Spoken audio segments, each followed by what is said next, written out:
Hola, benvinguts a aquest programa d'informació meteorològica, astronomia, medi ambient, ja veuran, molts vídeos, moltes coses preparades, i saludem també a la nostra companya. Hola, Laura. Hola, Alfred, què tal? Com estàs?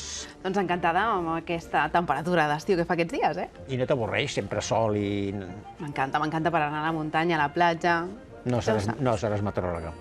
No, sóc periodista, ja ho saben. Ja ho saben, per això t'acompanyo a tu, que sí que ho ets. Doncs sí, i així compenetrem bé. Escolta'm, què has anat a la platja? He vist aquí no sé què de platja? He anat a la platja, com segurament molts dels telespectadors que ens estan veient des de casa, i molts hauran anat també a la muntanya, però la platja no sempre és una bassa d'oli com aquests dies. No sempre és una bassa d'oli, i la Mediterrània enganya, perquè sembla efectivament a vegades una bassa d'oli, però quan s'enfada, compte, perquè té molt mala bava, molt mal geni. I això ho tenim present al llarg de la història, doncs, de grans temporals, ja no parlem del Glòria, sinó dels temporals habituals. Anem a veure un vídeo força interessant, com de quina manera podem aminorar, apaivagar els efectes d'un temporal. Això és mar en calma. Fins i tot això, una bona estona mirant aquest i escoltant això... Això és el que he estat fent jo aquests dies. Et relaxa, és relaxant. Però ara anem a veure un vídeo en què s'han fet uns experiments amb un estanc amb diverses estructures per a veure de quina manera un temporal marítim afecta a la costa i li provoca danys. Anem a veure quines estructures són les millors. Mira, aquí el tenim.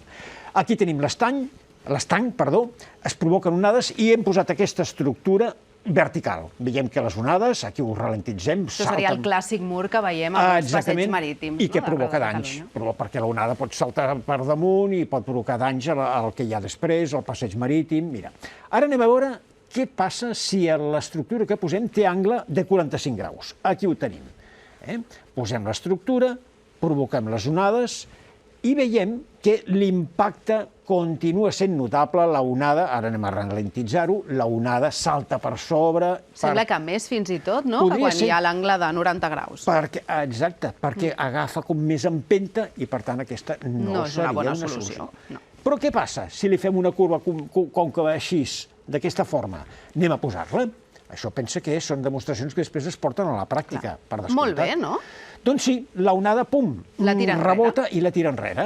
Tot i que si la onada és molt gran sí que pot passar per sobre. Per tant, aquesta podria ser una solució, la de posar aquestes estructures en forma còncava, doncs per apaivagar, com dèiem, aminorar una miqueta. Què passa si posem espigons, podríem dir, o roques enfonsades davant de la costa? Anem a posar-ho. No sé si això agradaria gaire per tot el tema de sorra, de conservació de l'estat de la sorra. Aquest és un altre tema, exacte. Què passa? Doncs que aquestes roques absorbeixen part de l'energia de les onades i, per tant, arriben força més potents a la línia de la costa. Per tant, aquesta podria ser una estructura força vàlida en comparació amb les que hem vist abans. Però ara anem a veure què passa si fem això. És a dir, posem... Espigó, un espigó? Sí, o roques, o un espigó, una estructura a distància de la costa. Què passa? Doncs que les onades aquí perden energia i arriben a la costa, mira, molt més petitetes, perquè aquella estructura el que fa és restar-li energia a la onada.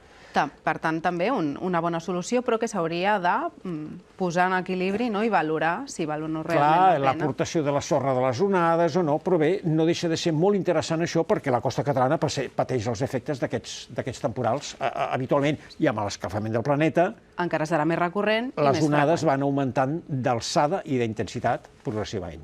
De fet, ho vam estar parlant fa unes setmanes amb el geòleg que ens va visitar aquí al programa per parlar de tota la zona del Maresme, que és una de les més colpejades per aquest tipus de fenòmens. Sí. Bé, després d'aquest vídeo anem a veure precisament, això passa a Catalunya però passa a molts llocs del planeta. Vegin aquestes imatges de Cornwall, a la zona sud-oest d'Anglaterra, de l'octubre del 2017, com l'impacte de les onades arriba a les cases, arriba als passejos marítims... Sí, aquí no hi ha mur de contenció que ho freni, No, són temporals molt d'usos que també estan augmentant i, per descomptat, això també anem a veure unes imatges del temporal Glòria del gener del 2021, al pont del petroli, no? De Badalona. De Badalona. I això és Llançà. Els que coneixem Llançà, doncs això és el port, i veiem aquí les onades com saltant per sobre de l'espigó, van al carrer avall fins a les mateixes cases del port de Llançà. Per tant, hem d'anar intentant aminorar sense malmetre el medi ambient És difícil, l'equilibri, Cal trobar aquest equilibri. Doncs de seguida parlem amb la cantautora i pianista Gemma Humet, que ha vingut al Nou Temps del Picó a presentar-nos el seu darrer disc.